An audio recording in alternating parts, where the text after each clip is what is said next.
Shalom, queridos, Neucosmar Marcelo passando aqui, ok, para trazer a sétima aula, ou seja, a última aula da nossa série, os 5 dons ministeriais de governo e administração da igreja, certo?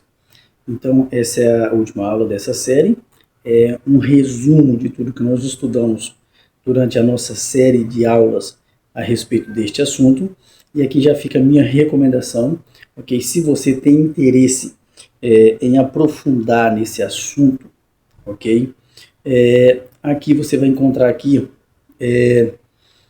um livro, vou colocar a capa dele aqui para você conhecer, o link vai estar na descrição, que é o meu livro, Os 5 dons ministeriais de governo e administração da igreja. Esse livro, ele é completo, ok? Você vai encontrar um conteúdo completo a respeito desse assunto.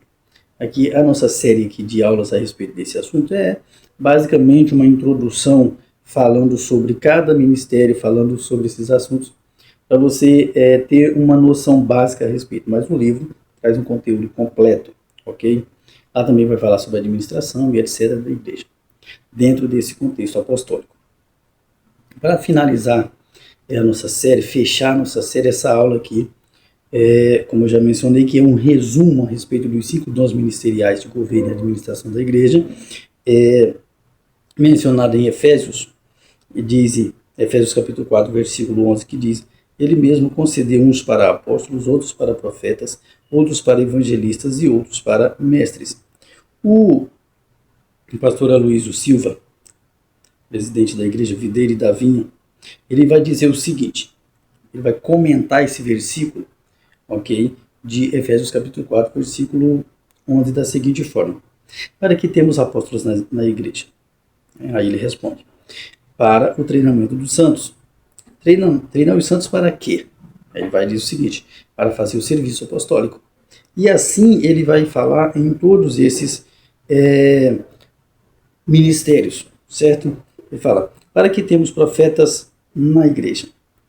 A resposta, mais uma vez, é para treinar, para equipar os santos. Para quê?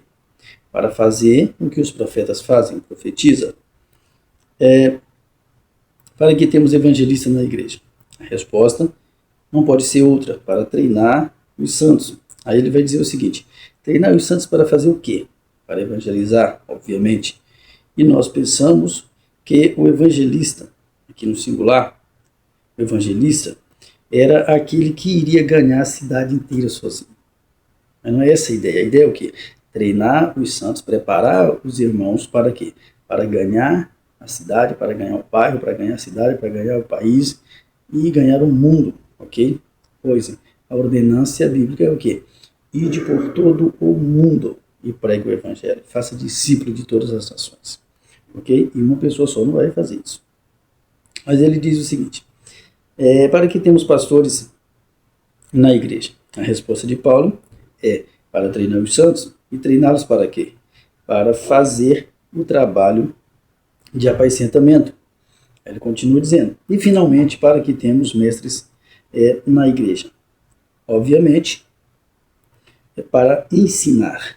Mas o mestre vai ensinar aos santos algo que depois cada um vai transmitir ao outro, vai passar para frente, vai levar adiante, né?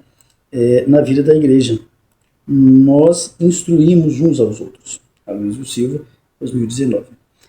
Essa referência, esse texto que eu estou lendo aqui, esse comentário de Efésios 4, do pastor Aloysio Silva, está na apostila do CTL, na aula de número 3, se eu não estiver enganado.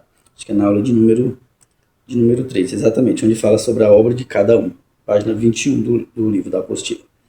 E no livro que eu acabei de falar, eu vou deixar na descrição o link para você comprar se você tiver interesse, que é o meu livro, foi publicado em 2025.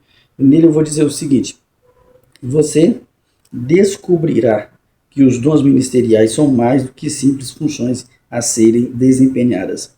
Eles são expressões do amor e da graça de Deus manifestadas em cada um de nós. Cada um de nós que possuímos esses dons ministeriais, uma vez praticada isso, uma vez que nós vivemos isso, nós estamos então manifestando a graça e o favor de Deus, ok? O Dr. Marcos Palácio, reitor da Faculdade FATEC, Faculdade de Teologia e Ciências de São Paulo, diz o seguinte: a Bíblia identifica que 5 posições especiais de liderança foram colocadas na igreja por Deus.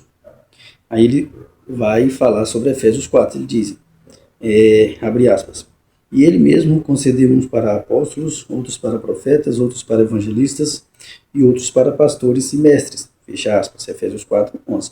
Estas posições de liderança foram estabelecidas por Deus na igreja.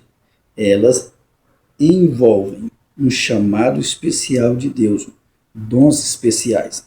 Dr. Marcos Palácio, na apostila de administração eclesiástica da FATEC. Então, por que eu estou citando esses homens aqui? É para que você entenda, o Dr. Marcos Palácio, que é o reitor da FATEC, por exemplo, ele também é pastor-presidente de uma Assembleia de Deus, não sei qual que é o nome da Assembleia, só sei que ele é a Assembleia de Deus. O pastor Aloysio Silva, como eu já mencionei, que eu citei aqui também o comentário dele falando sobre esse assunto, ele é o pastor-presidente das videiras, né, da vinha, que supervisiona em todas as videiras, dentro e fora do país, em mais de 41 países. Por que eu estou te dizendo isso? Por quê? Porque as pessoas sabem sobre isso, ok? Elas entendem sobre isso e elas aceitam isso. Só que, por que eu estou trazendo esse conteúdo, essa série de assuntos, de aulas sobre esses assuntos? Por que eu escrevi um livro exatamente falando só sobre esse assunto? Os 5 dons ministeriais de governo e administração da igreja. Porque eu ensino detalhadamente sobre isso. Se você adquirir o livro, você vai ver que é um conteúdo mesmo profundo, completo sobre esse assunto. Por quê? Porque as pessoas sabem, elas só não vivem isso, elas só não praticam isso no dia a dia nas igrejas que elas administram, que elas supervisionam, ok? Então, saber é uma coisa, viver isso é outra coisa. E nós estamos vivendo um tempo em que eu, Nilson Marcelo, teólogo cristão, entendo e tenho a responsabilidade, não só de trazer para você, mas de viver isso, que é o quê? Resgatar o verdadeiro entendimento de governo e administração da igreja da maneira que Jesus deixou. Esses dons ministeriais, eles têm validade até que Jesus volte para buscar o seu povo. Isso não foi deixado apenas nos dias da igreja primitiva. Então, por que deixou de existir isso ao longo do tempo e nós estamos resgatando isso agora? Porque quando os cristãos foram dispersos e Constantino foi restaurar, declarar que os cristãos poderiam cultuar novamente o seu Deus, e voltar àquela ideia veterotestamentária, né, do Antigo Testamento, de focar em templos, reuniões em templos. Mas entenda, a Bíblia, a igreja primitiva na Bíblia era o quê? No templo e nas casas. E não era administrada apenas por pastores, era administrada por quê? Apóstolos, profetas, evangelistas, pastores e mestres. E aqui não tem essa escala de que um é maior do que o outro. Todos estão no mesmo nível hierárquico na posição, formam um conselho para administrar e governar a Igreja de Cristo na Terra. Bom, eu sou Nilson Marcelo. A nossa aula e a nossa série de aulas sobre os 5 dons ministeriais finaliza aqui. Eu te vejo nas próximas séries que estaremos ensinando aqui no nosso canal no YouTube, para a glória de Deus. Shalom.